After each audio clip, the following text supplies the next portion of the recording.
In the silent kitchen of the house, the night's cold seemed to seep through the closed curtains.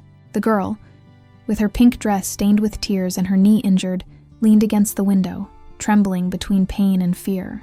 In front of her, the woman in red pointed at her harshly, as if each word were an invisible blow. And in that instant, without anyone expecting it, the door burst open. The millionaire appeared with a teddy bear in his arms and a scream in his throat that stopped time. It wasn't only reproaches that were heard that night. It was the awakening of a truth that would forever change the destiny of everyone in that house. What city are you watching this video from, and what time is it? By the way, if you're enjoying my videos, I'd be so happy if you could subscribe to my channel and like this video. And before we begin, let me wish you health and peace.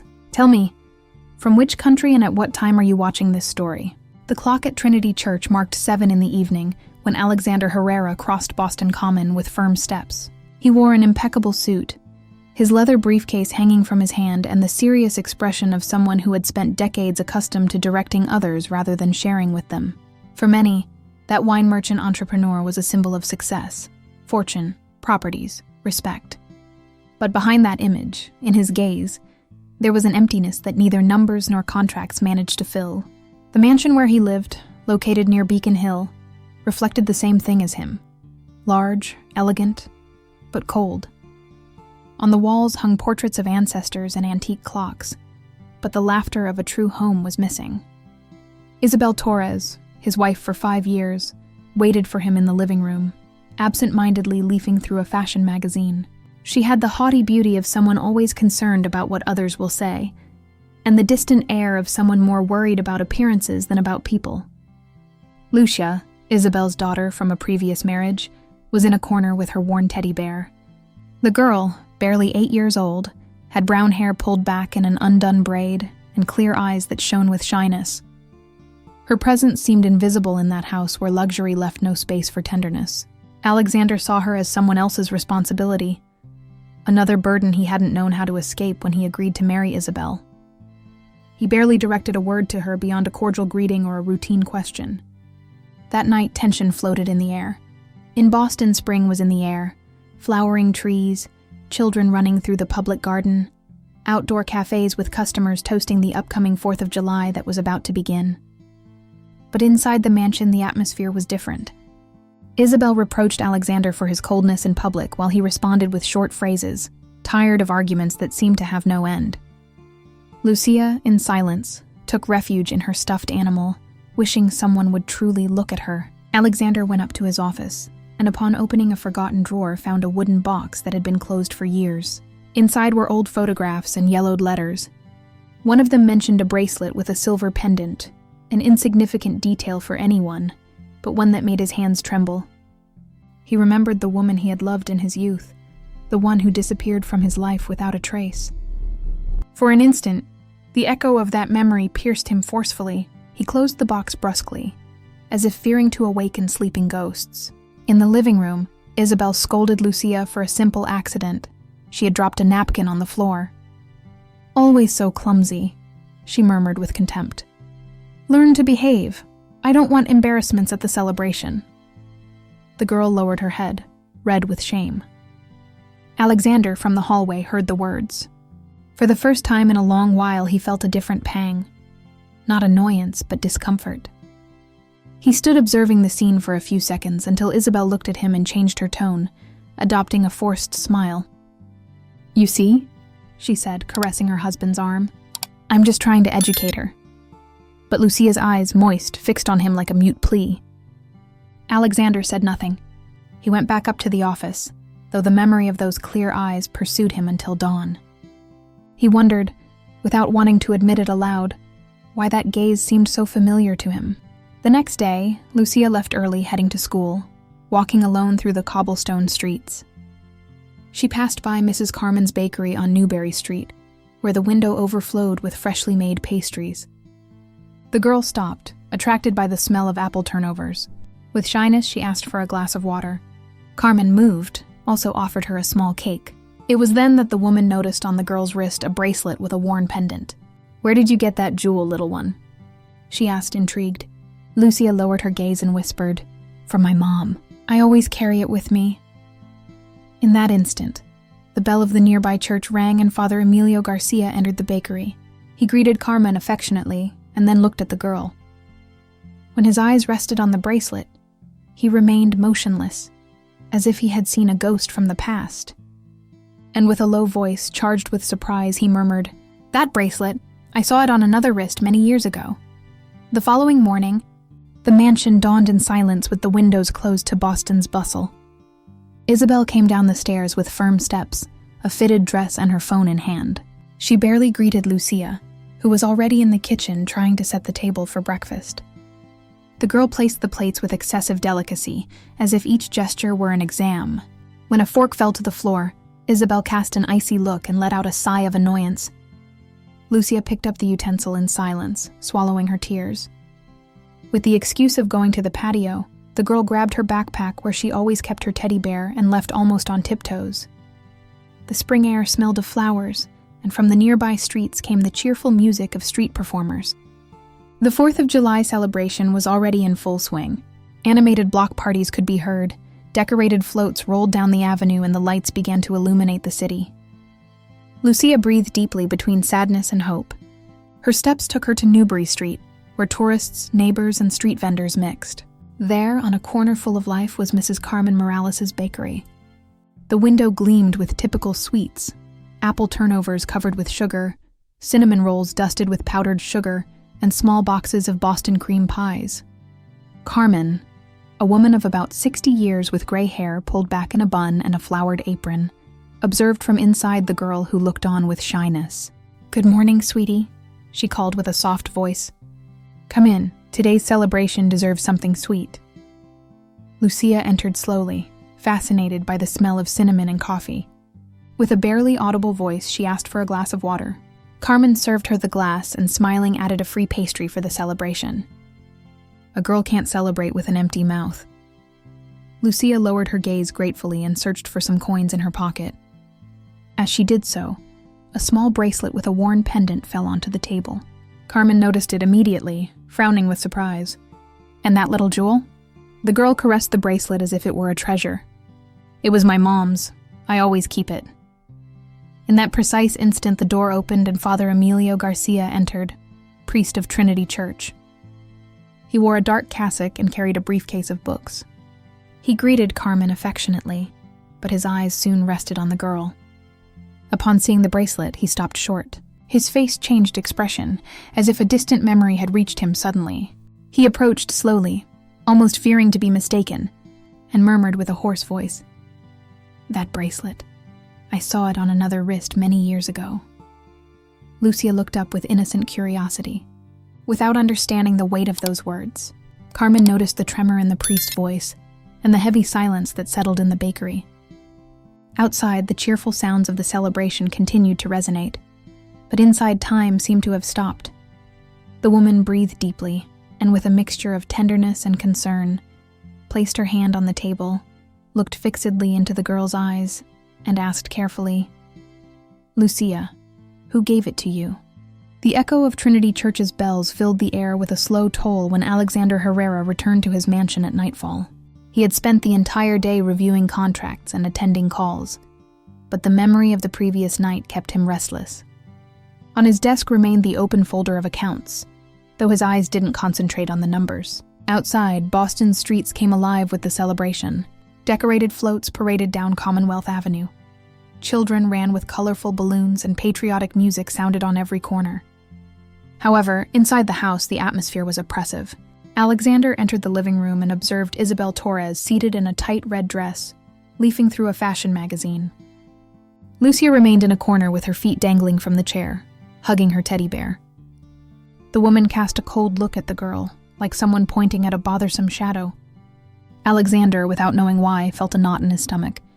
That indifference hurt him more than he wanted to admit. Hours later, locked in his office, he sought to distract himself among the drawers. Among old documents, he found a wooden box with yellowed letters. Upon opening it, he recognized the soft handwriting of a woman he had loved in his youth. One of the letters mentioned a bracelet with a pendant, engraved with initials that coincided exactly with those of the object he had seen in dreams more than once. His breathing accelerated. It was impossible for it to be coincidence. Meanwhile, Father Emilio Garcia hesitated in his parish. The image of the bracelet on the girl's wrist had haunted him since Carmen's bakery. He remembered well the woman who had worn it decades ago, the same one who once shared her youth with Alexander. It was possible that girl was the fruit of that lost relationship. He walked through the narrow streets of Beacon Hill until reaching the mansion, with the decision to speak with Alexander, even if it was risky. He knocked on the door and was received with courtesy. In the office, the priest found an uneasy Alexander with the letter in his hand. After a brief silence, Emilio said with a grave voice, "Alexander, don't ignore the signs. There are truths that no matter how much you bury them, always return." The businessman looked up with moist eyes. He wasn't accustomed to showing vulnerability, but that phrase pierced him. He put the letter in his jacket pocket and nodded in silence. In that instant, from the living room, the sound of a door slammed brusquely could be heard. Isabel argued with the maid over a simple mistake with the entrance flowers. Lucia, with the bear in her arms, looked frightened from the hallway. Alexander left the office with firm steps. His gaze stopped on the girl who tried to hide behind a column. The man's heart beat forcefully. He remembered the bracelet described in the letter, the gesture of tenderness he once knew, and a thought made its way through. What if that girl was more than a responsibility? He advanced toward the dining room table, where he had left an old photograph stored among the papers. He took it with trembling hands. In the image appeared a young woman with a sweet smile, and on her wrist gleamed the same bracelet. The resemblance to the girl was undeniable. The clear eyes, the vulnerable expression, even the way of smiling timidly. Lucia, who observed from the hallway, saw how her father pressed the photo against his chest. She took a step forward and with a soft voice asked, "Dad, who is that woman in the photo?" The 4th of July celebration transformed Boston into an ocean of lights and music. In Boston Common, lanterns hung from end to end, block parties overflowed with music and laughter, and floats gleamed with their decorations and red, white, and blue flowers. Tourists took photos, neighbors greeted each other with a cheerful, happy 4th, and families gathered to share plates of barbecue, lobster rolls, and glasses of lemonade. It was the city's great celebration, the one that each summer erased sorrows and dressed its inhabitants in hope. But in Alexander Herrera's mansion, located not far from the Charles River, the atmosphere was radically opposite. The celebration's bustle barely managed to seep through the closed windows, and what little reached was suffocated by the echo of a rigid silence. That afternoon, Isabel had found a minimal pretext to punish the girl, a poorly rinsed glass in the kitchen. Her voice, cold as the marble floor, ordered Lucia to remain standing in the interior patio without moving until she gave permission. The patio, decorated with brick tiles and flower pots, had become a place of torment. The stone floor was freezing, and the spring air, though sweet in the streets, there resulted cruel for the girl's bare feet. Lucia clung to her teddy bear with eyes full of tears, trying not to cry too loudly so as not to provoke more anger. The distant voices of music and celebration contrasted with the trembling of her small body. Meanwhile, Alexander drove through the illuminated avenue of Back Bay toward a meeting scheduled with a foreign partner. Cars advanced slowly, trapped in celebration traffic, and he, tired of forced greetings and business talks, decided to return home earlier than planned. Just a moment with Lucia, he thought, as if an intuition called him. Upon arriving, he noticed something strange. The mansion was in shadows, too silent for a festive day.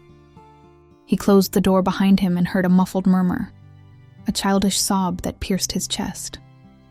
He advanced quickly to the interior patio and there stopped short. Lucia was against the wall with her gaze fixed on the floor, trembling.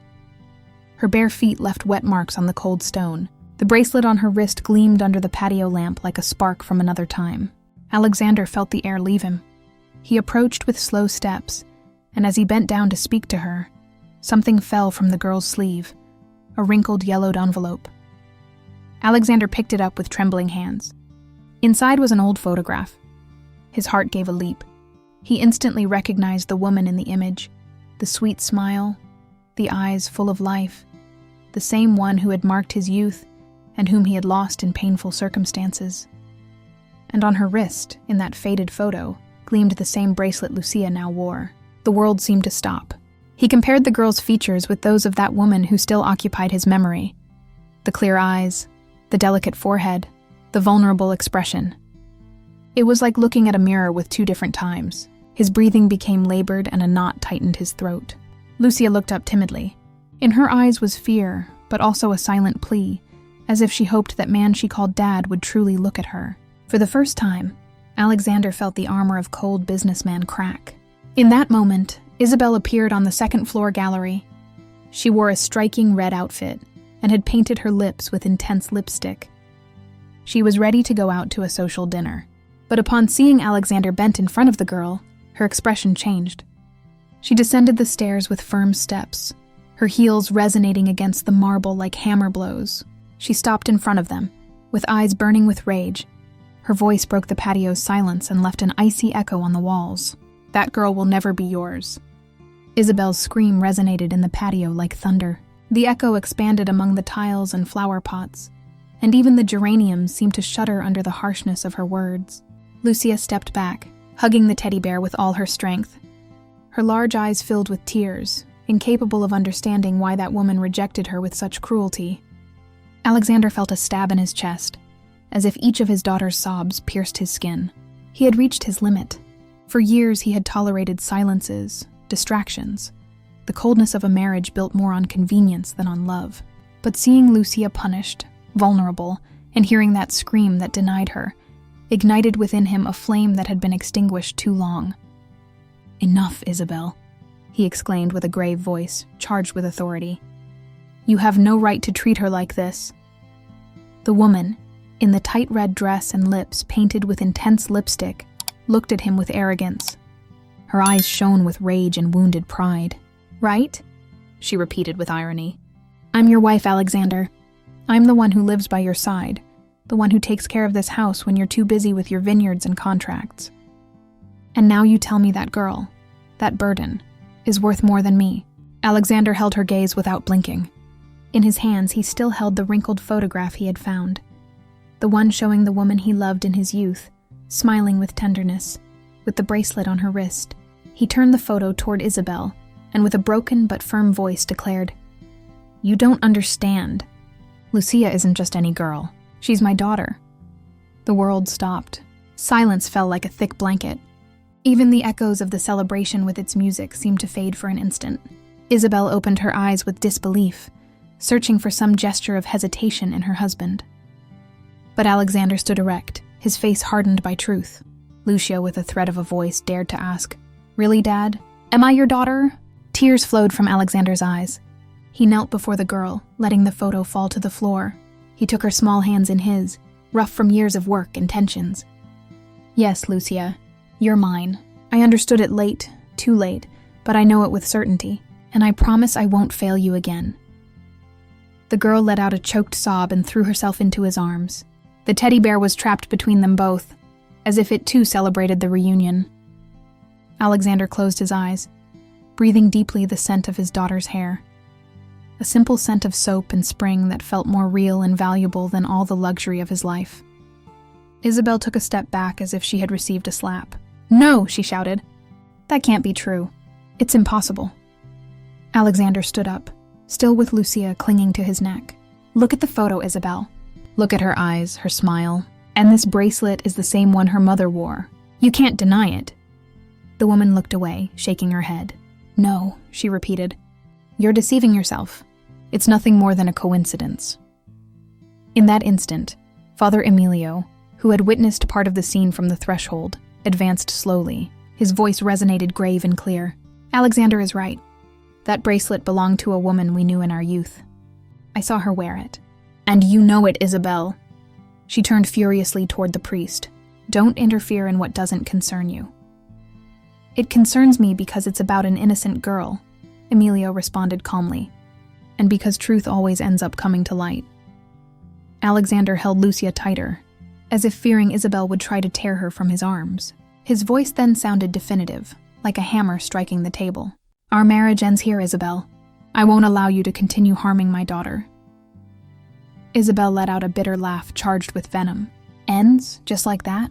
I'm your wife, Alexander. Are you ruining your social life? Your reputation for a girl? For my daughter," he corrected without blinking. I prefer to lose everything else before losing her. Lucia looked at him with tears shining in her eyes, as if those words were a healing balm. Isabel, with a distorted face, murmured through her teeth, "You'll regret this. I swear you'll regret this." She turned and left the patio with heels resonating against the marble like farewell blows. The door slam rumbled through the mansion, but Alexander didn't flinch. His entire being was focused on the girl trembling in his arms. Lucia, with a barely audible voice, asked, "Can I call you Dad?" Alexander swallowed, feeling a knot unravel in his throat. "Of course, daughter, and I wish you had called me that much sooner." The little girl smiled through tears, and for the first time in a long while, Alexander felt the house, previously cold and silent, breathe a bit of true warmth. Outside, the celebration continued its course with lights and songs. Inside, in that patio charged with emotions, a new story was being written. The following morning, the mansion dawned different. Though the walls were the same and the patio still adorned with flower pots, a new air was perceived, as if Alexander's confession had opened the windows of that house's soul. The silence was no longer cold, but tranquil. Lucia woke up hugging her bear with a timid smile she had rarely shown. Alexander, seated in the dining room, waited for her with a cup of hot chocolate and a slice of bread with butter and jam, a simple American custom. When the girl entered, still disheveled, he stood to receive her. "Good morning, daughter," he said with a soft voice, and those words filled the air with a new warmth. Lucia looked at him incredulous, but upon hearing that daughter, ran to hug him. The chocolate cooled a bit on the table, but neither of them cared. Alexander caressed her hair, promising himself not to leave her alone in the midst of coldness again. That day he decided not to go to the office. He walked with Lucia through Back Bay, where streets were decorated with colorful lights. They entered a block party where neighbors sang and shared barbecue. Lucia, at first timid, tried a piece of grilled corn offered by an elderly lady. Alexander watched her with tenderness, surprised by the ease with which children recover their smile when they feel safe. In the afternoon, they passed by Mrs. Carmen's bakery. The woman, seeing them together, became emotional. "This is how it should always be," she murmured, while handing Lucia a small box of pastries. Father Emilio also greeted him from the church door. His gaze met Alexander's, and a slight nod was enough to seal the certainty he had taken the right path. But not everything was calm. Isabel had disappeared without saying goodbye, and though her shadow still floated in Alexander's thoughts, he decided not to let fear darken the present. "I choose hope," he thought, while squeezing his daughter's hand. As night fell, they returned to the mansion. From the balcony, the celebration could be seen gleaming with thousands of lights. Alexander placed a chair on the patio and sat next to Lucia. She, with a drawing notebook, began to trace with colored pencils. When she finished, she showed the paper to her father. She had drawn an open door from which golden light emerged, and in the middle, a white bear with a blue bow. "It's our house now," she explained with a smile. "It already has light." Alexander felt his eyes moisten. He took the notebook and caressed it as if it were a treasure. "Yes, Lucia. Now our house has light and it will never go out." He stood up, took her in his arms, and spun with her under the sky illuminated by celebration lights. The girl laughed, leaving behind the days of fear. Outside, Boston celebrated with music and joy. Inside, father and daughter celebrated a much deeper reunion, that of a home that was being reborn. Because that night, during the 4th of July celebration, not only did the city's lights turn on, but forever turned on the light of a family that had learned to love again.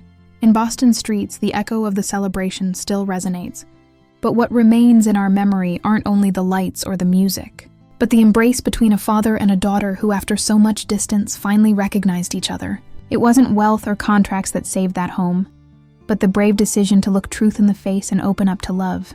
And now, dear listeners, I ask you, if this story has moved you, leave a 1 in the comments. If you think it can still improve, mark a 0 and tell us your opinion. What we have witnessed isn't only a fictional tale, but a reflection of what life so often reminds us, that money and pride can never fill the void of solitude, and that a child's tenderness can tear down the highest walls. The true lesson is clear.